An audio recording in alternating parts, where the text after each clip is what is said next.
Some viewers may find the following video disturbing. Viewer discretion is advised. This video is a continuation of part 1. If you haven't had a chance to watch it, I highly recommend that you watch part 1 before continuing to part 2. Thank you. Remy and Pap wasted no time making moves, and Love and Hip Hop was a huge career move for them because it was one of the biggest shows at the time. When Remy went to jail, she was a really big celebrity. However, once she got out of jail, she was no longer one of the top female artists. That crown went to Nicki Minaj and other female artists at the time. Being that they surpassed her, this definitely made her want to pursue her career even harder. Now, due to copyright infringement, I won't be able to play the Love and Hip Hop clips, but what I can do is give you guys kind of like a synopsis and play the video so that way you guys can see the scenarios play out, and also we can get an idea of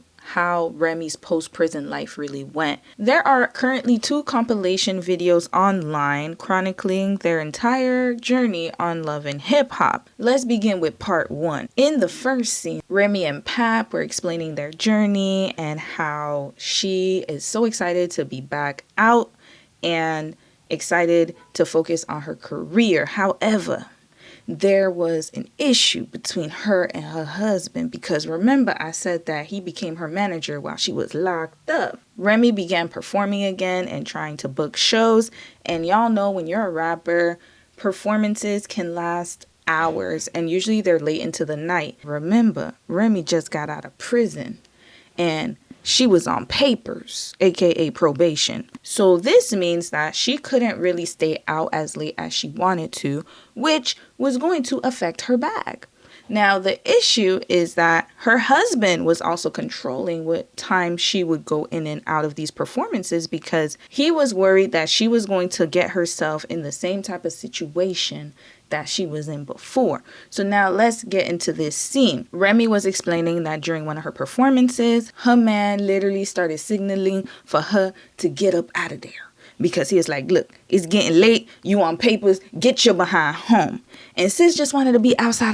It's no surprise that she was upset because she's like, look, you trying to control me. I just got out. I just want to have fun. And you sitting here trying to be a police officer because I just came from being in max security prison and having people control my life while I'm in jail. Listen, I was really annoyed the other night when I was rushed out after my performance. It makes me still feel like I'm in prison where I have to be rushed off to my cell because it's count time or something. And now that I'm back home, I feel like I'm in another jail. The interesting thing here is that her and Pat promised each other while she was locked up that once she got out, she would put all of her energy into her career. Sis, however, started to get second thoughts about that.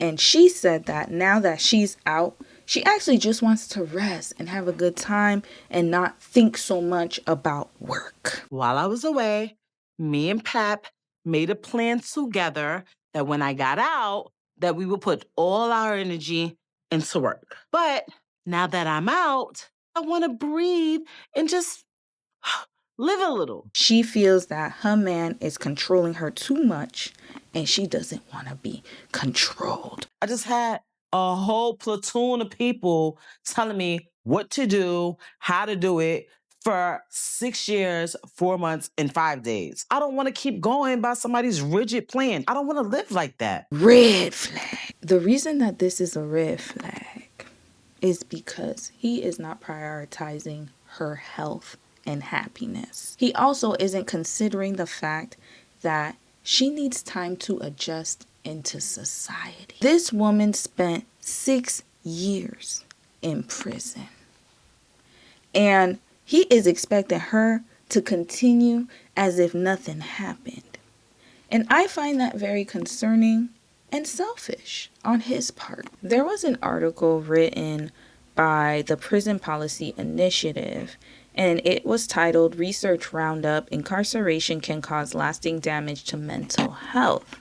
Incarceration can trigger and worsen symptoms of mental health, and those effects can last long after someone leaves the prison gates. We often talk about the disturbingly high numbers of people with mental health disorders locked up in prisons and jails, but less attention is paid to the ways in which incarceration itself perpetuates this problem by creating and worsening symptoms of mental health. Research shows that while it varies from person to person, incarceration is linked to mood disorders, including major depressive disorder and bipolar disorder. They go on to say that the environment can be inherently damaging to mental health by removing people from society and eliminating meaning and purpose from their lives. On top of that, the appalling conditions common in prison and jails, such as overcrowding, solitary confinement, and routine exposure to violence, can have further negative effects. Researchers have termed this post-incarceration syndrome, which is a syndrome similar to PTSD, meaning that even after serving their official sentences, many people continue to suffer the mental effects. Many of the defining features of incarceration are linked to negative mental health outcomes, including disconnection from family, loss of autonomy, boredom and lack of purpose, and unpredictability of surroundings. At the very least, prison is painful, and incarcerated persons often suffer long-term consequences from having been subjected to pain, deprivation, and extremely atypical patterns and norms of living and interacting with others. And as Dr. Seymour L. Hellick has observed, the prison environment is almost diabolically conceived to force the offender to experience the pangs of what many psychiatrists would describe as mental illness. The next part that I'm going to read is very important. I would like for you guys to bookmark this because this will be important in the later part of this case study. Separation from children can be especially distressing for incarcerated women. As one 1998 article in Behavioral Sciences and the Law noted, separation from children is one of the most stressful conditions of incarceration for women and is associated with feelings of guilt, anxiety, and fear of losing mother-child attachment. A 2005 study found that most mothers described an intense focus on feelings of distress, depression, or guilt. A similar study found that incarcerated people experience high rates of potentially traumatic events, often shortened to PTEs. The review further revealed that experiencing PTEs behind bars was strongly correlated with rates of PTSD upon release. These can lead to collateral consequences long term. And he wasn't even thinking about that. All he cared about was for her to continue to labor. I don't want to come home and spend my whole life focused on work. This is extremely problematic. This shows me that he was more preoccupied with her making money for their Black Love brand rather than being a husband and providing and caring for her and her needs during the time that is the most important, because she needed that time. As a wife, that is something that should be expected of your husband. And I have a feeling that the reason why he had to push her to go back to work was because he wasn't doing nothing while she was in jail. He was focused on being up under her and visiting her every day and being all up in her face, that he didn't have anything financial to show for it, which means that he wasn't able to set her up for success when she left jail, as far as him working and providing, and then her being able to take a little break and reintegrate into society, and then deciding to work, so on and so forth. Unfortunately, this is not something that is out of the ordinary. It happens quite a lot, especially with these type of relationship dynamics. And if you're in more of the lead role as far as the financial breadwinner, then you are going to be expected to continue to work, even when you should be resting. All this does is show me that he was not a provider and he was cosplaying, using her funds and having her work. And so that way he could control everything. But notice it's her working and not him. Y'all gonna peep that. So now they get to arguing, and Remy reminds him that she was physically in the jail. And so she went through a lot of emotions that he doesn't even understand. You weren't the one that was physically in a cell, away from your kids, away from your family. You honestly...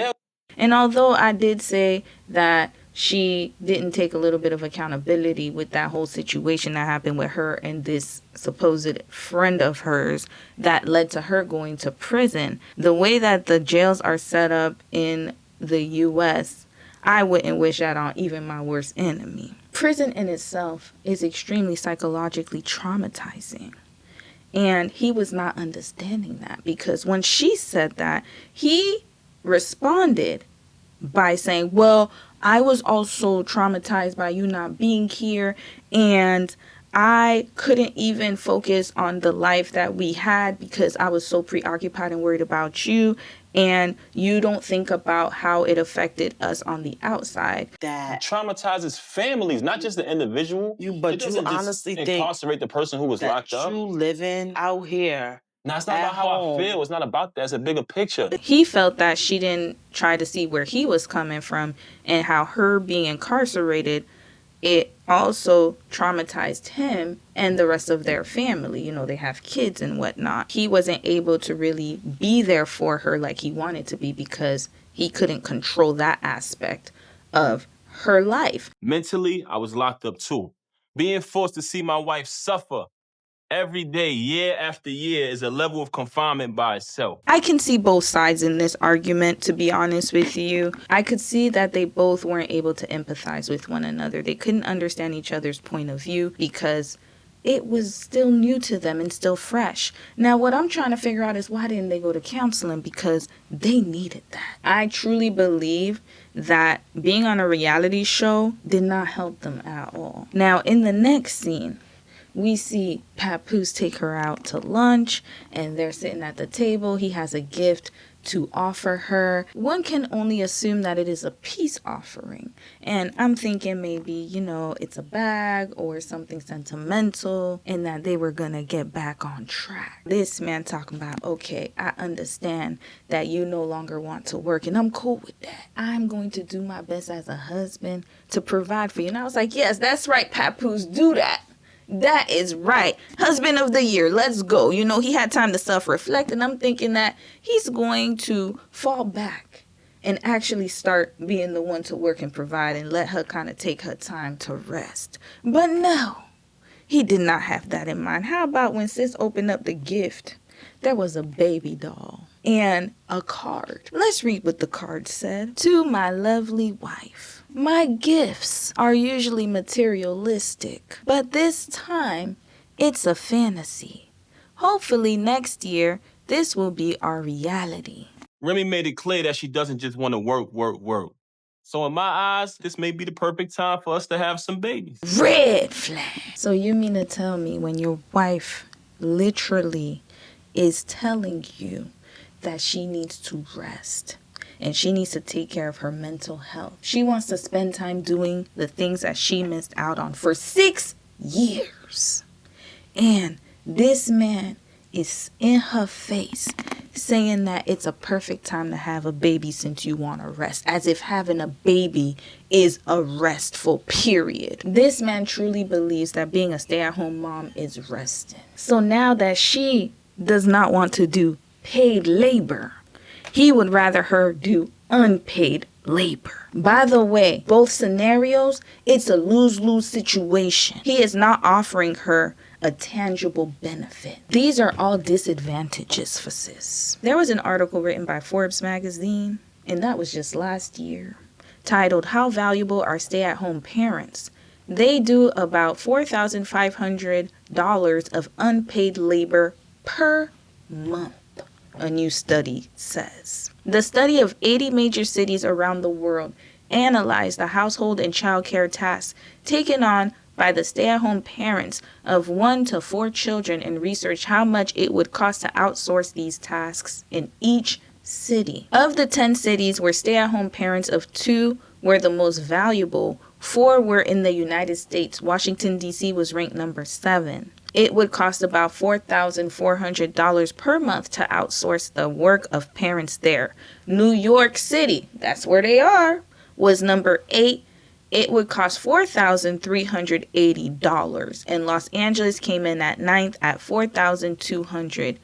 50. So sis would be doing unpaid labor. And I understand that she's a celebrity. So people might say, hey, she got money, but guess what? Remember, she was in jail. Their money wasn't bankrolling like that. Let's be clear. She had to rebuild her brand from scratch. Before she went to jail, she separated from her label. She was also beefing with Fat Joe, and they eventually reconciled. However, they were beefing, and she lost a lot of connections through that. Not only that, but she lost a lot of sponsors, brands.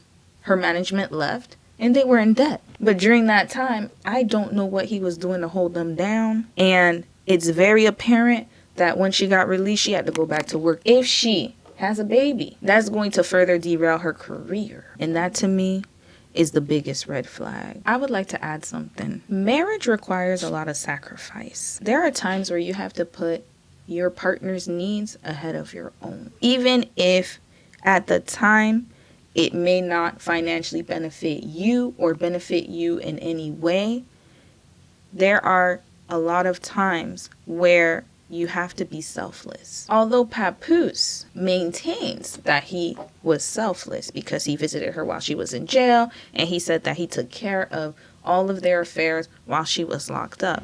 And while that is noble, and I commend him for doing that, I don't want to take that away from him. And I commend him for stepping up to the plate and fulfilling his duty as a husband in that regard. However, you could clearly see that sis was drained and she needed time to herself. What really took it over the edge was him trying to get her to have the baby. And remember, he wanted her to have the baby in jail. And now he wants her to have a baby with him a year after she was released. This just shows me that he does not care about her like y'all think he does. Any husband or wife that truly loves you, they will be more than happy to sacrifice that time for you to get healthy and to be at the place that you mentally need to be for the greater good of the family. There are going to be times where you have to take the L, but your wife or husband will have the W. And either way is going to benefit you as a team. Now, while Pap was steady begging her to go half on a baby, I admit that I promised that after we got married, that within 2 years we'd have children. Mm-hmm. That was before I knew that I was going to be in prison for 6.5 years. Remy spoke about the time that she was away from her son and how painful that was. She had so much guilt. I was already away from my child that was 7 years old when I left. And when I came back, it was a week before his 14th birthday. While she's trying to rebuild the relationship with him, you got this man trying to have a baby. Remy and I both have children. She got her son Jace, and I got my 3 children. What we don't have is a child together. While sis is pouring her heart out about her missing those formative years in her son's life that she'll never get back, this man tries to convince her once again and says that she's too hard on herself, that she should give herself more credit and think positively, because there are some parents who are on the outside and they don't even raise their kids. You did a better job behind the G wall than parents did that's physically out here. But I didn't do a better job than I hate when you beat yourself up about that. You was there. You played your part. Red flag. Yes, Papoose is correct. There are parents who are not incarcerated who do not take care of their children. I understand that.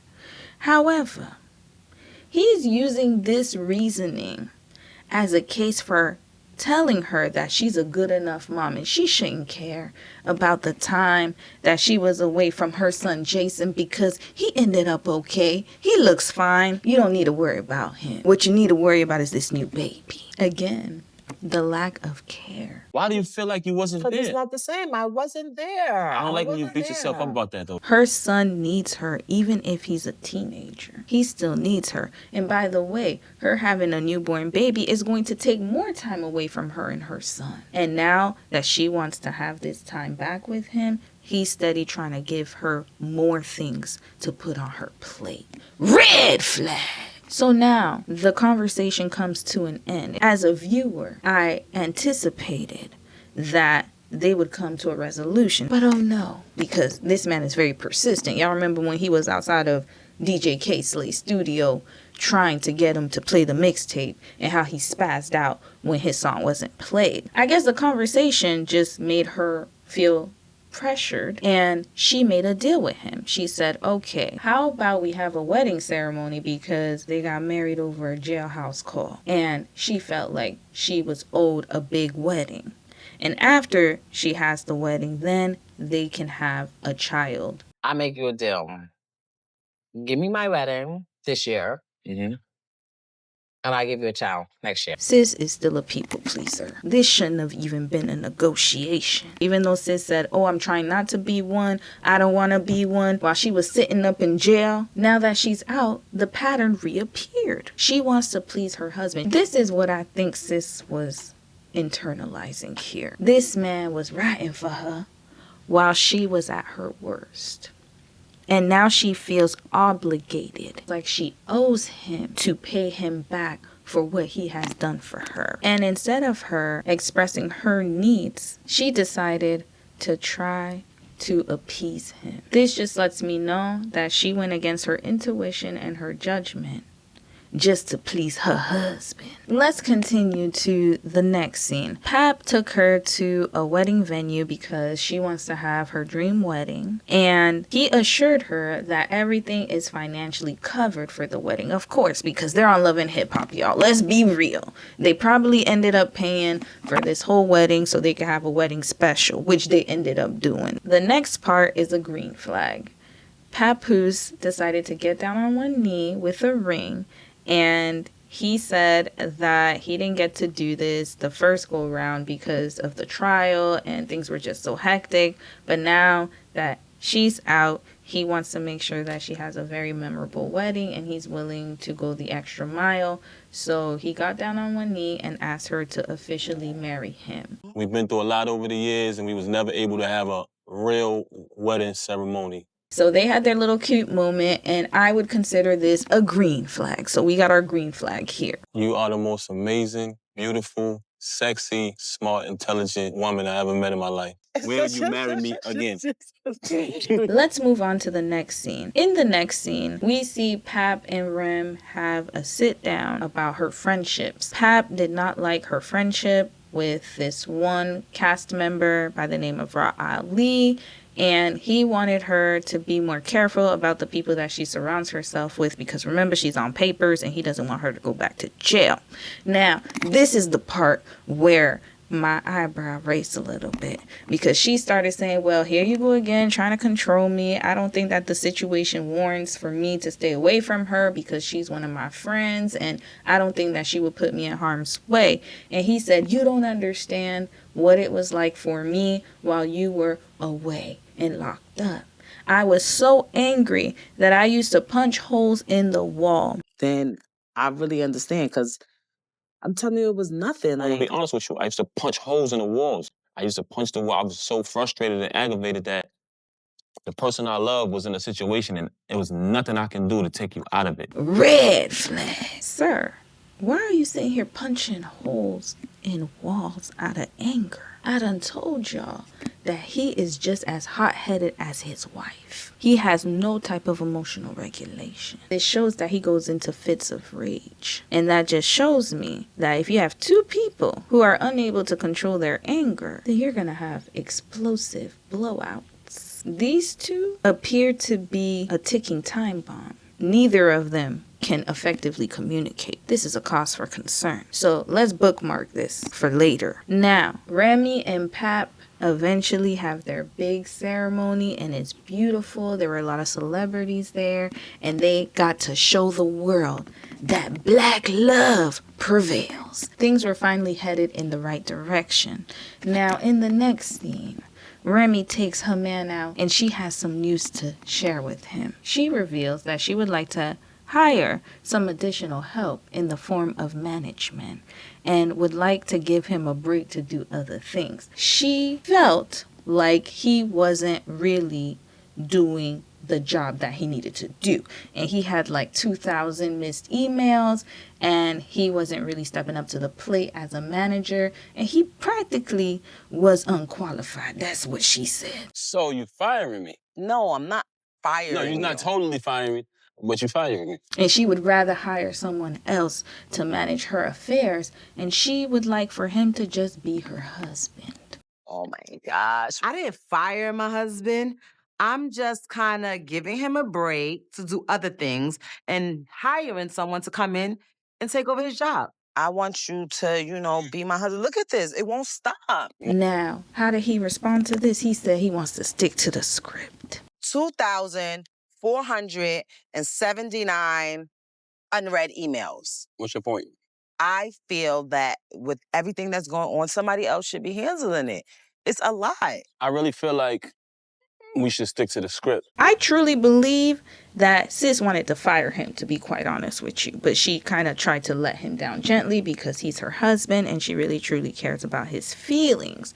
Now, again, this is where the people pleasing comes into play, because if you know that he is unqualified to do the job and he's not doing what he's supposed to be doing as your manager and following up with people and actually knowing how to manage you as an artist, then this man needs to go. Remember, he kind of appointed himself as her manager. We could see that Pap struggles with letting go of control. His response was, let's stick to the script because I have it all planned out.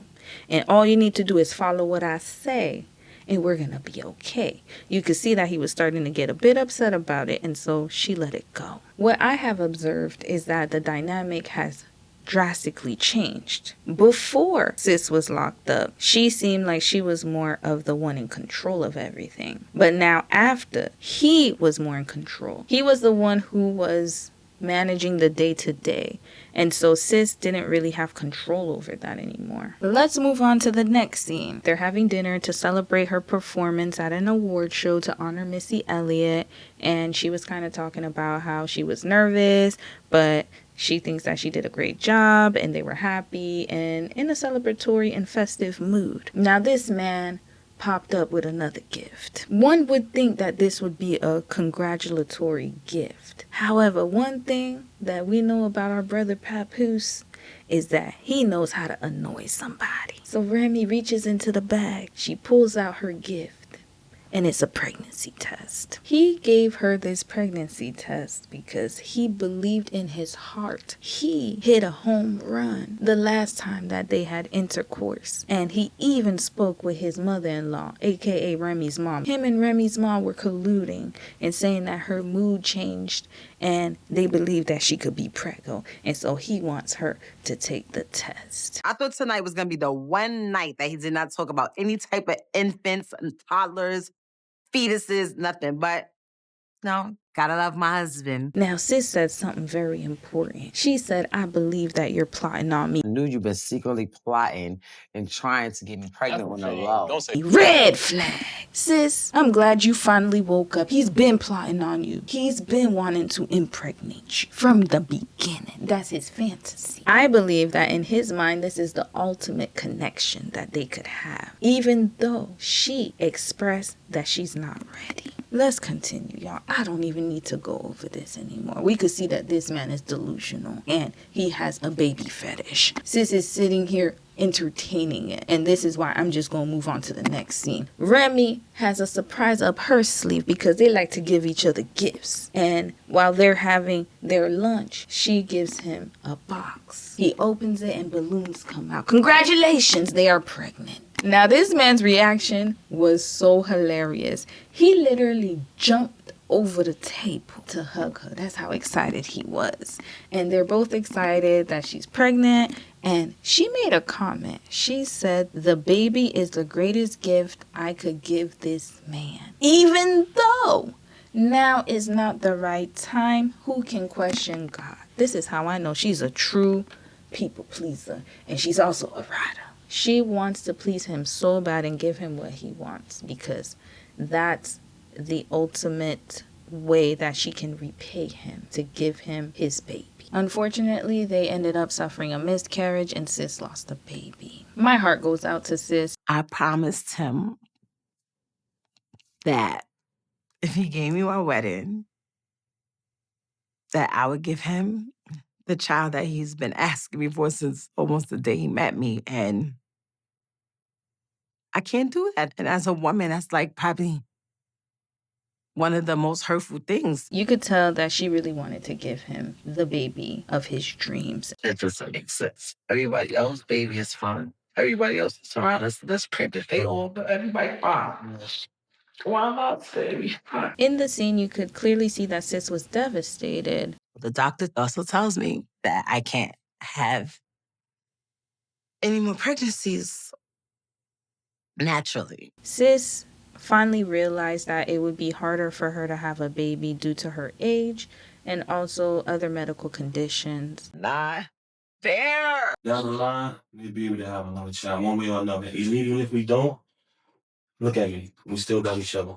Finally, Pap decides to back off. He ends up comforting her and decides to give her time and says that, you know what, having a baby is not the priority at this moment. Your recovery is the priority. I don't want you to feel like it's your fault or you take some kind of blame. You understand? Or I'm blaming you for it. It happened. We both hurt behind it, but we learn from it. Regardless of what, if we never ever have a child together, I want to be here for you regardless. And that's it. Whatever makes you happy, that's what I want to do. And I thought that that was a good way for him to support his wife. So we gonna give him a green flag here. In the next scene, our brother Papoose said, time's up. You seem like you're healed, and I think that we should try to have a baby again. After our devastating miscarriage last year, we finally in a space where we ready to move forward and try again. Our family and this IVF process we're about to go through is my first and number one priority. Red flag. She just had a miscarriage. I could understand if she was ready to try again and they were both on one accord, but he is steady pressuring her. I just feel like now I gotta work even more hard. Now I want to start working on my album. Listening to you speak, and you just taking on more and more responsibilities. And by now we're supposed to be focused on, doing the in vitro procedure. Babe. This man was on a mission, and unfortunately, Sis was unable to handle this type of pressure. Even in the following scene, Sis opened up a clothing store because she wanted to expand her brand. While she was in the process of setting up her clothing store, she said that after the store opening, she would have the IVF doctor there so that she could get her treatment while she was running her business.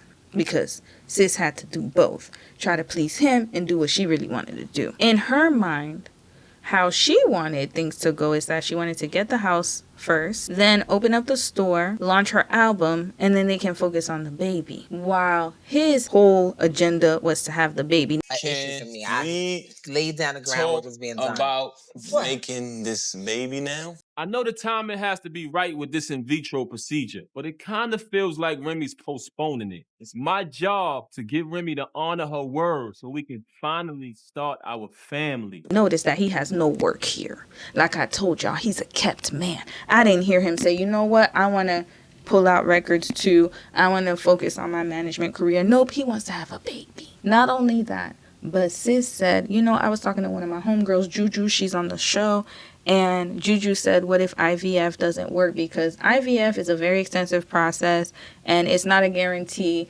that you will get pregnant after the first round. Some people, it takes 1 round. Some people, it takes 10 rounds. Some people, 20, so on and so forth. And that was a possibility, and you could see that she was having second thoughts. She didn't want to do it. He responded by saying, well, I don't think that she should have said that to you, and you got to think of things positively. And she was like, Ram, you ever thought about, what if it doesn't work? That's something that I never even, thought about. What if it didn't work? You can't speak like that because your words is energy. You don't want to put that type of energy out into the atmosphere. You always want to stay positive. All of the projects that Remy got going on right now, she doesn't need any doubt in her mind that this child isn't going to happen. This man is in La La Land. He thinks that everything will work out according to his plan because that's what he wants. And he's not thinking about her wants and also her body. Her body needs time to recover. She just had a miscarriage. But yet this man is steady trying to stick to the plan. In the next scene, Sis was upset and was letting us know that she had to cuss her husband out he was blaming her for not finding an IVF doctor for them to start their process. Instead of him looking for the doctor, he expected her to do all the work, even though he wanted to have the baby. I feel like he was very insensitive in blaming me with the whole lack of an IVF doctor. But after I went a week off, I guess I got my point across. Papoose found the IVF doctor. Red flag. This man couldn't even be proactive to find a doctor for her. He expected her to do all of the labor, and he would just sit back, give his little juices, and then that was it, right? While she's working, running a business, and doing all the work, raising their kids. And then he expects her to find the doctor. So she rightfully got him all the way together, and he ended up finding the doctor. After several rounds of going through the IVF process, Papoose finally achieved his greatest dream and hope. And he showed us all that with persistence and pressure, you too can fulfill your dream. On December 14, 2018, Remy gave birth to their daughter, Reminisce Mackenzie, otherwise known as the Golden Child. Although they were both very excited to welcome their new bundle of joy into the world, Remy went over the complications that she experienced while giving birth, which included hemorrhaging. She needed 3 blood transfusions. She had emergency surgery and also had to stay in the hospital for a couple of days. Is there any more babies coming? Or are you guys good right now with the golden child? Or you guys see another baby soon? She said, as long as I don't spoil the golden child, in 2020, we can do it again. You just think of it like you have a baby and that's it.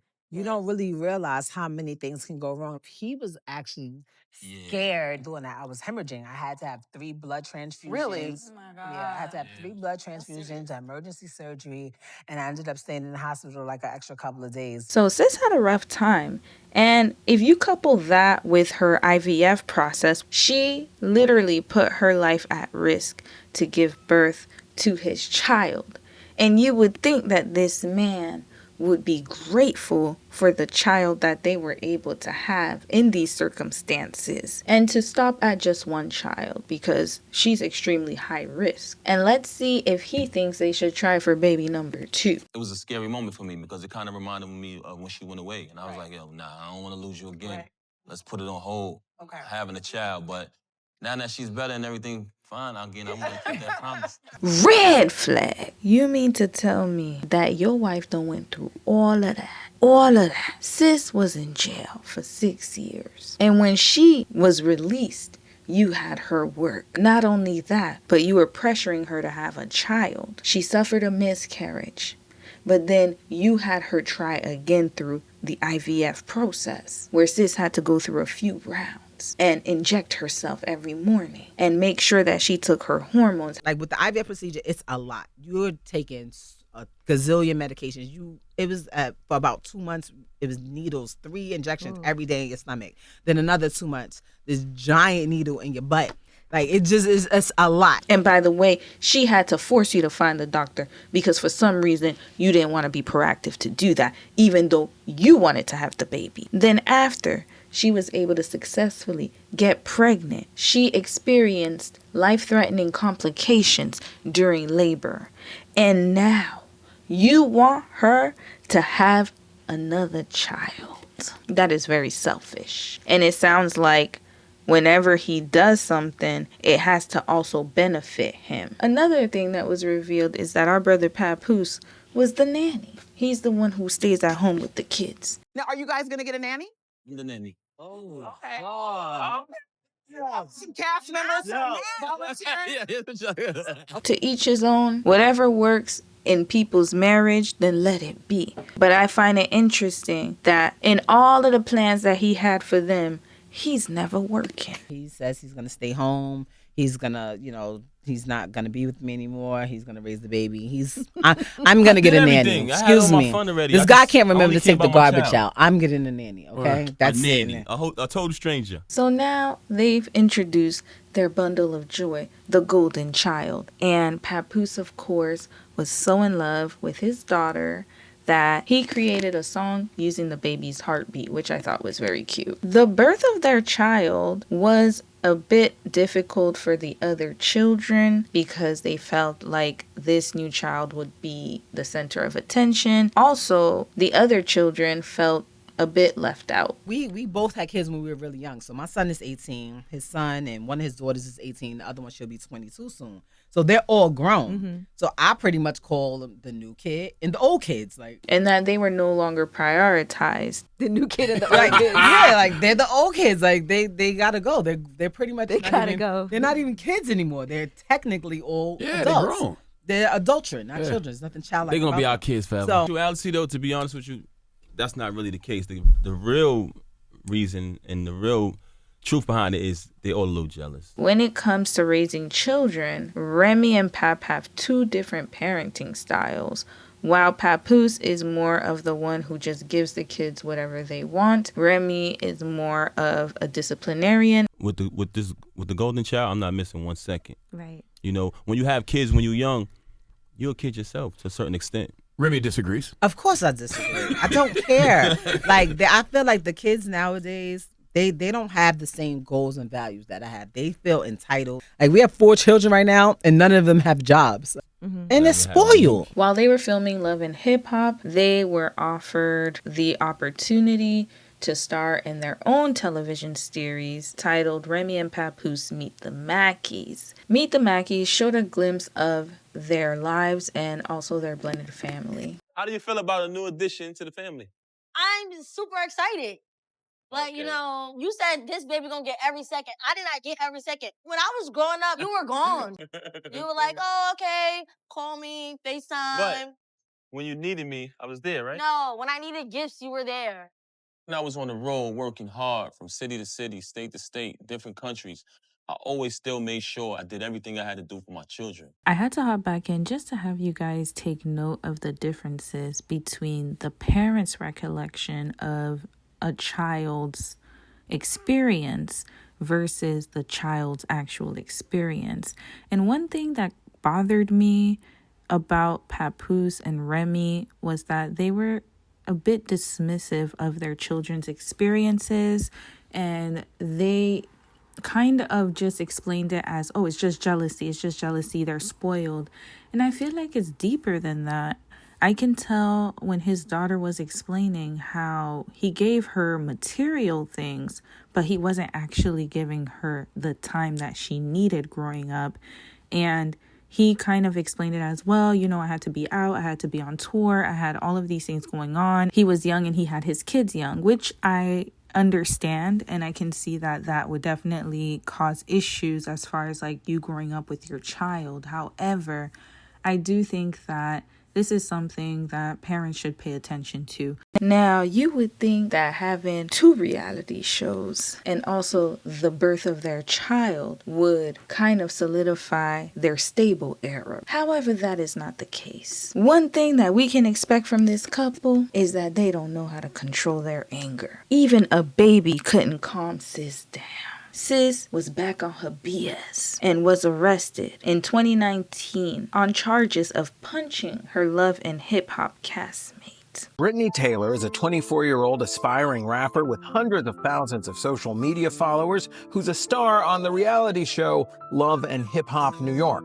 So if your face is not on, stay home. But her looks have been compromised by a black eye, swelling, and bruising she claims was caused by veteran hip-hop star Remy Ma, a known rival on the VH1 reality show. Remy, why are you coming to me though? On the show, the two have been rivals, but in actual reality, according to Brittany Taylor's mother, Brittany is trying to recover from Remy Ma's very real wrath. Grammy-nominated rapper Remy Ma was arrested Wednesday on charges of attacking a reality show castmate at a New York concert venue. A new round of legal trouble for a rapper still on parole for a 2007 shooting. She was still on her papers, y'all. And she was with the shits. Her lawyer, Don Florio, called the new allegations false, saying the rapper was at home nursing her 4-month-old daughter at the time of the alleged attack. She's going to fight this to the end, Florio said. The rapper herself declined to comment on the case after she was arraigned on misdemeanor charges and harassment charges and freed on $1,500 bail. She left court hand in hand with her husband, the rapper Papoose. Friend and fellow hip-hop artist Fat Joe also came to court to support her. Basically, she punched her castmate Brittany Taylor in the face, and Taylor reported the incident the next day, suffering bruising to her right eye. This arrest demonstrates how serious this matter is. It is real life and not reality TV entertainment, Taylor's lawyer Sanford Rubenstein said in a statement. He added that Taylor has confidence in our system of justice and will continue to fully cooperate with the authorities. There are conflicting reports, but either way, Remy denied the allegations and the charges were dropped because the sole cooperating witness for the complaint was no longer cooperative. So then they just ended up dropping the case and have enough evidence. Now, do I believe that sis went out and punched her in the face? Yeah, I do. Based on the fact that sis is a hothead and she doesn't know how to control her anger, I'm going to believe that she did punch that girl in the face. And they've always had altercations on the show, so it wouldn't surprise me if she did do it. Sis has a reputation of getting buck with people. Rowdy Piper. Let's fast forward. Their TV show Meet the Mackies only lasted 1 season, and they concluded their time on Love and Hip Hop New York in 2020. In 2020, y'all remember it was COVID time, so they took a hiatus from reality TV. In February of 2022, Sis launched a battle rap league called Chrome 23. Let's get right into this rap league. What is it, a female rap league? It's a female battle rap league. Battle rap league. Battle rap. Oh, so it ain't like they in there saying hi to each other. Nice. Yeah, all right. The reason why she launched this league is because she had her early start as an underground rapper. I started out in battle rap. That's what I used to do. And in that field, there are women who don't get as much exposure as the men. Not only that, there's also a big pay gap between the male battle rappers and the female battle rappers. It was disrespectful. Like, they getting 50, 60,000 and girls get like 3,500. Also, there's less people who buy tickets when it's women who are the rappers that are featured versus the men. Remy decided to start this league in order to empower women. She also wanted to give women the space. They're way more entertaining. They don't choke as much. Like, they come more prepared. I just feel like they needed to be packaged the right way. Remy was back in her element, and she was making moves with this battle league. They also starred in the own series titled Black Love. Women, we need to be careful of these lists that we make, because a lot of times I feel we make these lists of the man that we think we want and the man that we think we need, and you could be potentially missing out on your soulmate. During that time, people started to speculate that there was trouble in paradise between her and her husband. One of the reasons was because she was promoting a certain artist from her battle rap group. They were doing a lot of press tours around the city. He's one of the best underground battle rappers in New York. So naturally, Remy took him under her wing to kind of teach him the ropes of the business. Remy and Easy the Block Captain were both featured on an interview with Good Day New York, where mainly Remy spoke about her career and also what's going on with the Battle League and Easy's career. How's the family? The family is great. How's Everyone's doing good. Papoose? He's good. He's the head of hip hop at TuneCore now, so he's working on that. And the baby, she's running the house as usual. So it looks like our brother Papoose finally got a job, y'all. And you know what? Congratulations, brother. I'm really happy that he got this position. It looks like he's been in this position since 2023. I can do nothing but give him props for finally putting himself in the position to provide. Now, I do find it very interesting that around the time he decided to step up to the plate is when our sis Remy was playing them little games. I thought it was one thing, and 1 year later, because we're like officially 1 year in, I'm like, okay, this is not as easy as I thought it was. And then I started like incorporating some of the guys into it, and we're here now. And Chrome 23 is actually a real player. Now, I'm not trying to add fuel to the allegations. Because every rapper wants to battle you, Easy. What does that feel like? Do you feel like you got a target? Yeah, I feel like they know. I noticed and peeped something. But, you know, they kind of... But Easy, we need right now. I know, right? Okay, Time. Come on now. Sis is in love. Red flag. Sis, what you sitting here sticking your tongue out for this man? Look at how sis was sticking her tongue out. Now, at the time, no one knew what was really going on. It was only speculation, but that face alone let me know that certain things were going down. And it wasn't a platonic thing here. Sis was down bad for this man. And look at how she's smiling and giggling. Mind you, she's a married woman here. I had to hop back in because I wanted to highlight a song that Remy was featured in, titled Gone Forever by Mary J. Blige. And this was released in 2022, around the time that she started the Chrome 23 Battle League. Now, the lyrics were very extremely eye-opening.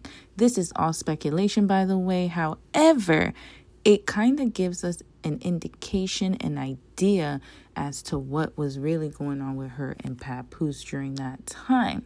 Now, her verse reads, "You did me wrong. When a good girl gone, she gone forever. When a real B leave, you gon' wish you never met her. And I'm a real B. Don't make 'em like me no more. Before I share my bed, I'll sleep on floors. I told you I'm a wife, I can't be your whore. We different prices, I don't go for what she go for. Please keep your keys, I'm changing all the locks. About to find a new N-word and give him all this box. Trying to bring me down, I'll give him all this top. See, I got some money, boo. I do what I want to do. And I've been 100 proof. You turned me to a dog. I'm barking woof. Now I'm gone. N-word poof. This just lets me know that there was definitely something going on, especially after their reality shows wrapped up. So she couldn't beat these allegations. Now, the next crumb where people started to be like, maybe our veteran Black Love couple is in trouble during a battle rap session between Easy the Block Captain and his opponent, Geechee Gotti. I know hands ain't no smart move, but if I was him, I would have been like Verb and Hitman, and you would have been the one I talked to. Oh, what you got? Like, I don't give a fuck if you f***ing this, just tell him stop screwing the business. If a found out you was f***ing help, that could really ruin your image. We talking Barack and Michelle, Pap and Rim. That's us. Y'all the poster child symbol for Black love. You think that y'all marriages still have to go through them stages? Every interview, he show his admiration and tell the world how he think his woman the greatest. And held you down in prison for 6 years.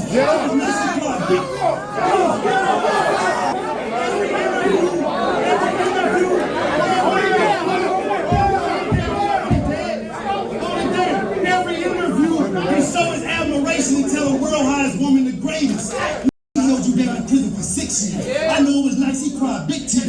He still by you by your biggest accomplishment, front row giving you big tears. Now y'all got a beautiful baby girl who oh so amazing. He'll be damned if he lose you to this bozo with braces. The world ain't never supposed to know what you and me going through. Hey, the world ain't never supposed to know what you and me going through. But this behind closed doors running his mouth like a hoe supposed to do. Got making blogs and YouTubes. People arguing in the comments if those posts is true. Cause them TMZ and shade room outlets, they only know you. Them TMZ and shade room outlets, they only know you. Listen, he took you out to the best rooms. When you ain't feeling good, he put you back in the best rooms. So he be damn to see you get stepped to by a socked out and stood over like a step stool. Red flag. Red flag. This is a mess, y'all. Geechee Gotti, sir, you are extremely messy. Because why are you putting this woman's business out on Front Street? Now the whole world knows that she's been sleeping with the help. Please stay tuned for part 3 of this case study.